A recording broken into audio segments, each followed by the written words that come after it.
Today we're looking at a very special location, Oxford Castle inside the city of Oxford. It's a fantastic place with a very long, dark and interesting history. It was originally built as a castle and a fortification for the town, and very soon became the town prison and jail, and stayed like that until recent times when it got decommissioned and is now a museum. SGS had the opportunity to visit Oxford Castle, and we made the most of it. We covered the main areas, the cells, the well, the towers, the battlements, the old external prison where they used to isolate people. We caught quite a lot that night, and what I'm going to do is show you a few of the things which we picked up, which we couldn't find a logical explanation for. So first up, here we are in the main tower. In the medieval times, they used to keep up to 40 people in this one room alone. You'll hear some jangling. Those are a set of keys I'm using as a trigger object. The purpose of which is to use as a focus point of the calling out that we're doing, hoping to elicit a response to something that is familiar to the environment or any intelligent entities that might be there.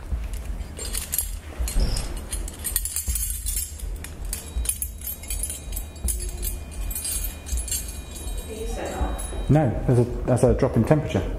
The drop in temperature seems quite coincidental to when I started jangling the keys in the room where people had been held for a long period of time. Okay, so now moving on. We climbed the motte next to the castle, which used to have the Norman fort on top of it. All that's there now is a well, which was used as a water source for the castle in case of a siege. You can see the well in the video. It's got a grate over the top of it to stop Timmy falling down and making Lassie go and find someone to rescue him. But if you need help, if you're down there alone and frightened, scared, unsure what's going on, make a noise now for me and we will go and get help. You can ignore the footsteps here. There was just another team member leaving the well area. Someone shouting outside.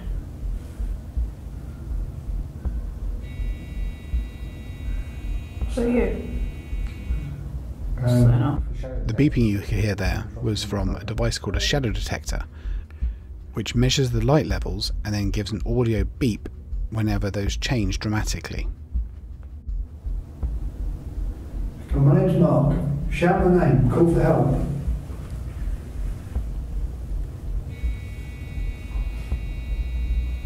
So what is that? It's recording the amount of light in here. If it goes up or down 10% from the current amount, then it'll tell us. So something must be. I mean, it's a bit lighter, you can see in here now.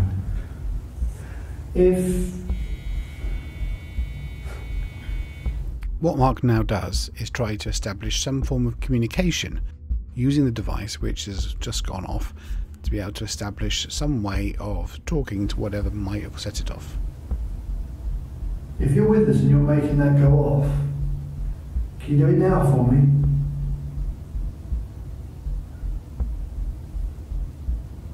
Of course, that doesn't always work. Yeah. Oh yeah. Just a test. Mark, if you can move slightly in front of the REM pod there. It's good. Oh. So what we then do, once we've established that we weren't able to use that device as a form of communication, we go our way to try and debunk it, see what else could have caused it to go off in the first place. So you moving then? That bump. Yeah. Mark then leaves to go and see if we can figure out what could have caused such a large clang outside the room. Hello?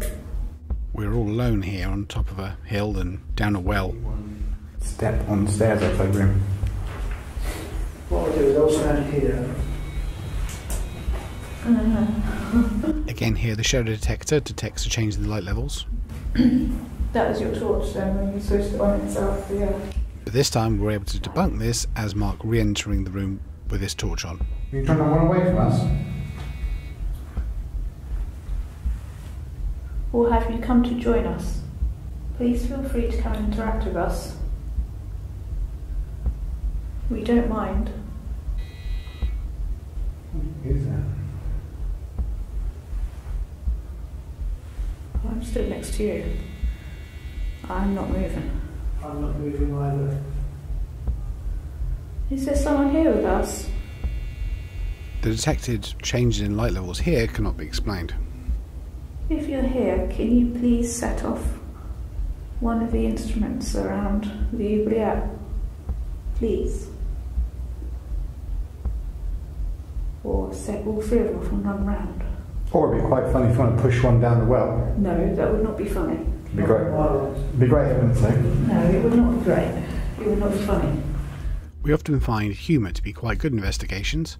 That human personal touch makes you seem more approachable.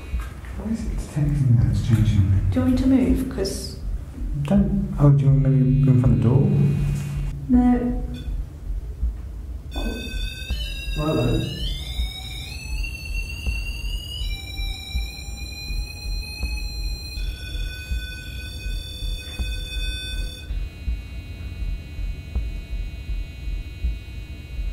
Well, if you're with us, we now can tell you we're here. Of course, we're echoing now. It is man. Was it this echo before? What you just saw was a REM pod being triggered. This is a device which in effect picks up on electrical energy in the air, magnifies it and alerts the user that it's detected something. You then heard the shadow detector record the fact that there was a sudden burst of light which was given off by the REM pod.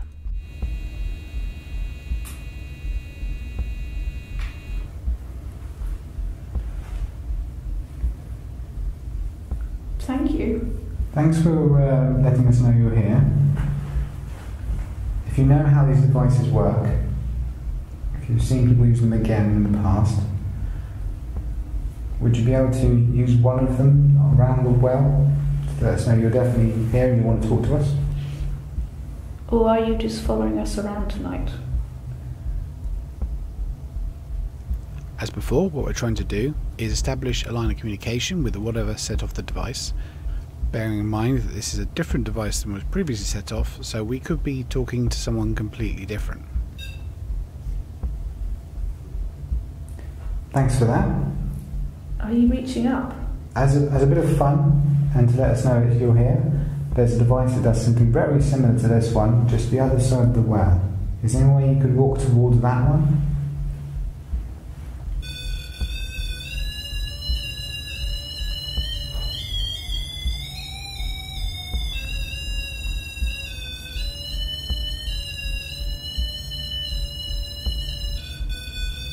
Thanks again. If you mind just... Thank you. If you could use the one over there, just so we know that... Or not. Okay, if you could just step away. Just come back in for a second. Yeah, sure. Why don't you bring me all around next to us? Oh, good. Should we get across? Play bing-a-bong. How does yours work? So, I see obviously you got green and blue, but nothing in the middle, so... Well, it's a very good question. That was the last thing we caught down the well area, but I'm not sure if you spotted something unusual during that last few seconds of footage. Now, my first thought when seeing this is that's someone breathing out in cold air. However, this was June, and we record the temperature at all times we're investigating, and I can say at this point it was 18 degrees in that well. Okay, we've been down the well for long enough. Let's go to the padded cell. Oh, not loads. I just heard a male whitey voice.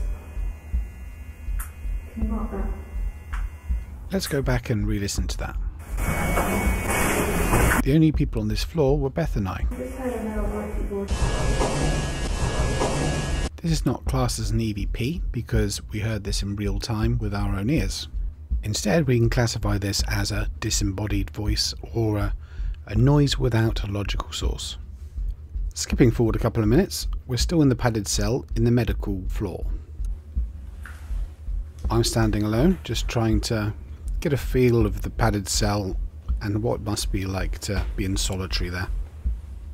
But that's kind of scary, so as I turn to leave, there is a huge bang which occurs just outside the room that I've left.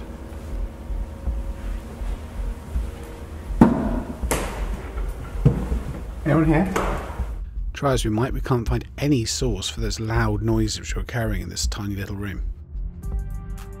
Okay, to wrap up, we had a fantastic investigation and we're very much looking forward to going back there at some point. We investigated places all over the country and outside it sometimes. So if you're interested in seeing what else we've been up to and seeing what other events we've witnessed, then please consider subscribing to the channel so you can see those videos when we post them.